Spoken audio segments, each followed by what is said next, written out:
My name is Frank Joseph, and the title of my book is To Love Mercy.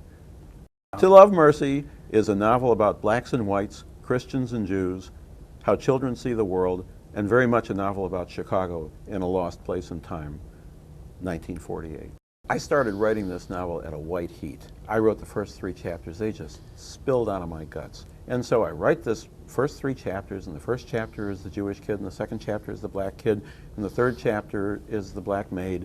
And I get to this point, and all of a sudden I feel like I'm on the edge of a precipice, looking down, and I don't know how to take the next step. And I realized I'm writing about people, and I don't know enough about them to write about them. So I said, well, I got to go to Chicago. I got to do some research.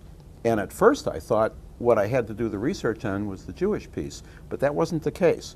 What I quickly realized was I needed to talk to people who grew up in the ghetto in the 40s and 50s.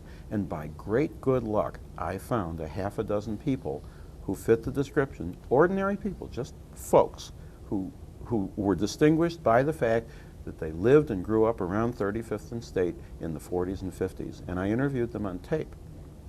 And they were just wonderful people, and they told great stories about what it was like living in that neighborhood back in those days. And the things they said were full of surprises. This really is a quest novel.